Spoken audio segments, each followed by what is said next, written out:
Jesus tem, igual a Ele ninguém. O céu já se abriu pra você.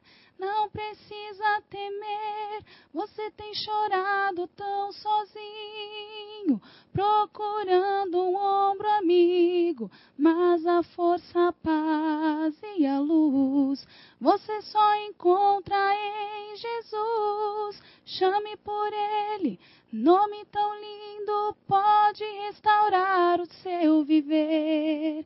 Chame por Ele, Ele te conduz, chame pelo nome de Jesus. No programa de hoje estamos recebendo a visita da psicóloga doutora Marisa Simões, especialista em psicodrama. E Jung também faz um trabalho maravilhoso com dependentes químicos e outras compulsões, como comer, jogar, sexo. E também hoje o nosso tema é começando com a dependência. Hoje vamos falar sobre tudo, a dependência, o desenrolar da dependência, você, família, e depois a recuperação.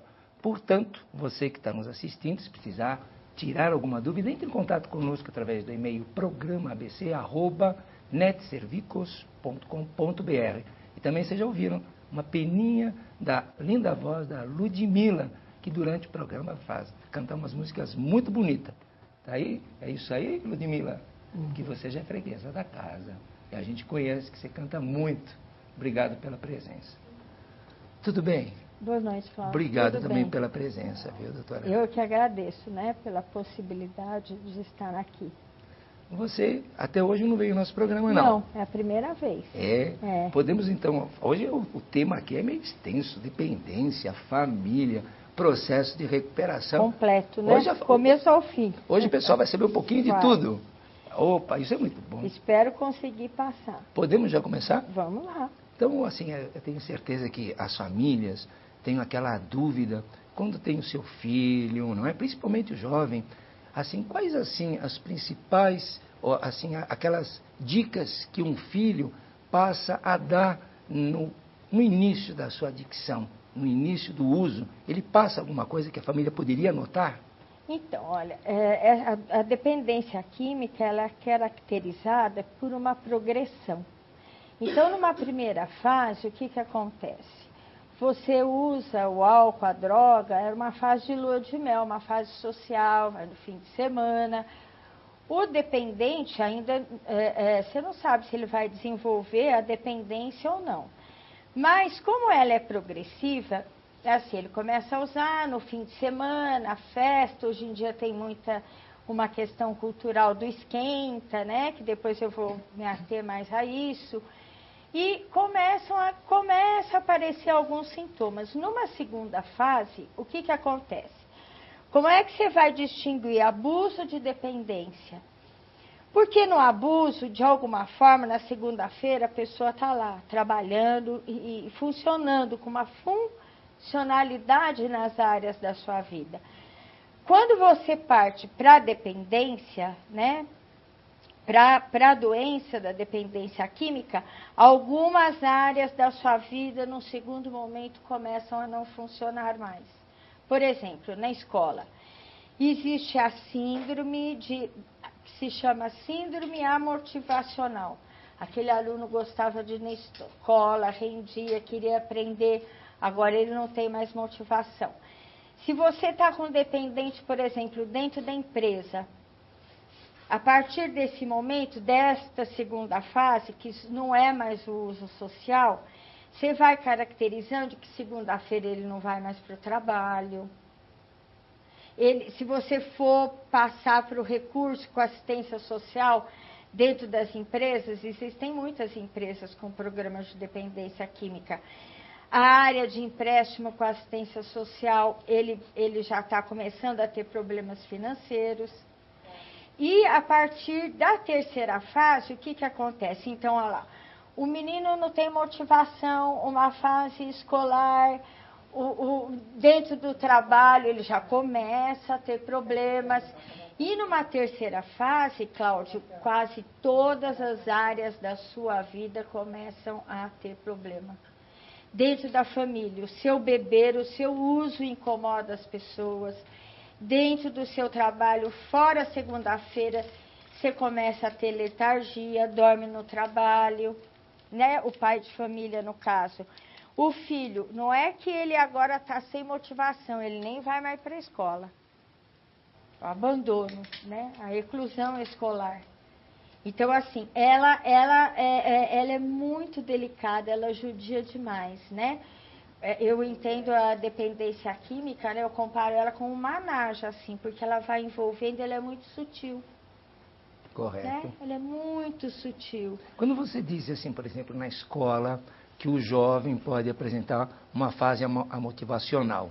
Mas, por exemplo, no TDAH, o transtorno, não é, afetivo e também com hiperatividade ou somente da falta de atenção, também pode causar assim essa vontade da criança não ir, não estar desenvolvendo.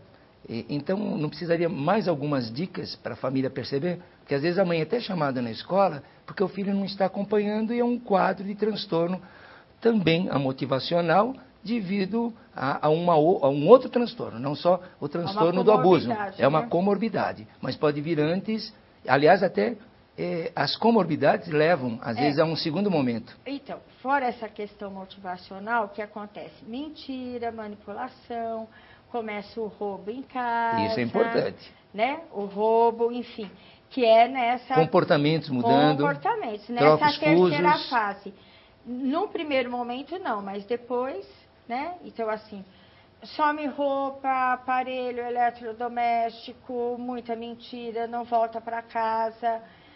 a família, lógico, faz a busca, já começa... E aquela coisa do colírio, pegar a bicicleta, ver colinho bem vermelho, vermelhinho. Ficar trancado no banheiro muito tempo. E com aquela incenso, né? Eles adoram incenso e vapor dentro do banheiro. Como né? é que chegam as famílias a você?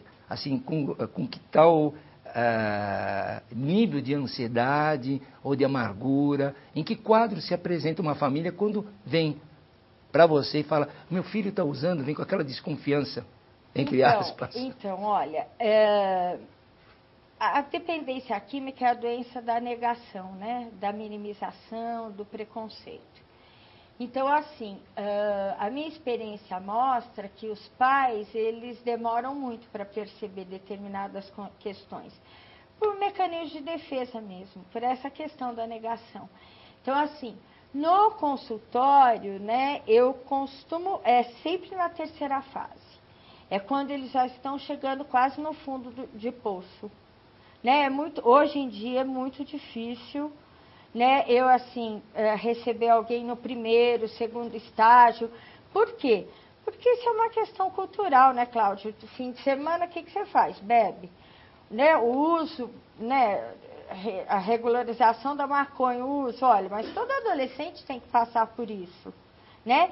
E você vê que isso é uma questão, inclusive, de âmbito familiar, né? Porque, assim, isso começa em muitos momentos dentro de casa. Sem dúvida. Né? Comemorar, vamos beber, né? O que você faz em comemoração? Você bebe e come, né? Vai dançar, tem que ter aquele estímulo.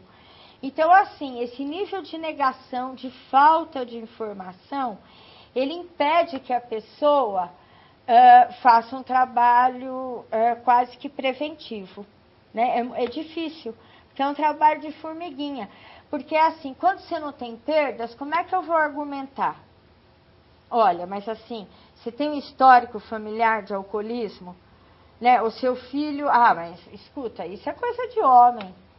Quem não tomou um fogo? Então, assim, você nem tem como intervir. Por isso eu acho ela uma doença muito pesada. Porque para você acordar, para você sair da negação, tem que ter perdas muito profundas, né? Hoje eu vejo assim, viu, doutora, em relação à família, que começa com o exemplo de casa.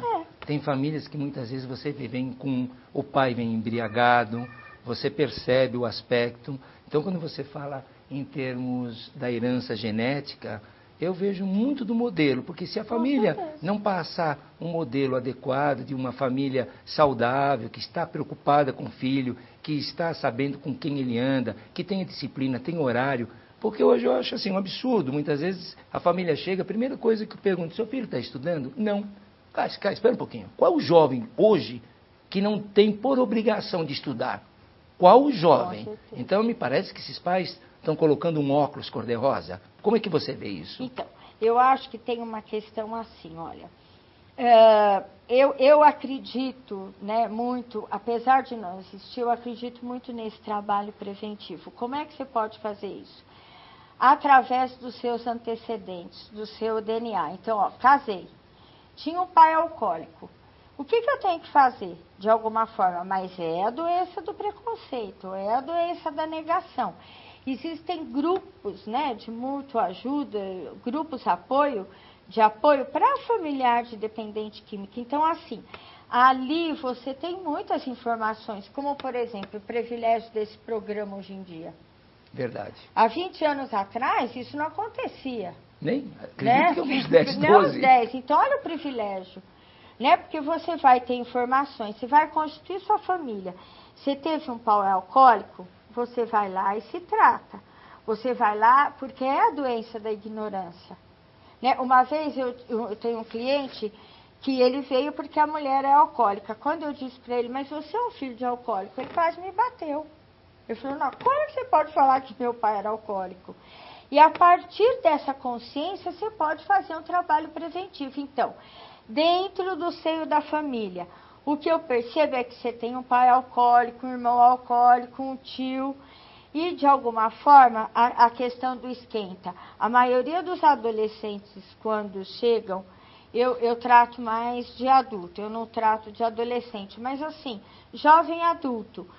Qual foi o grande estímulo? Essa questão do esquenta dentro de casa, porque os jovens hoje em dia, para sair, eles fazem o esquenta no buffet da família com as melhores bebidas para depois sair e se divertir. E ó, pai alcoólico deste pai, mãe alcoólica desta mãe, que por negação, porque por preconceito, não foi se tratar.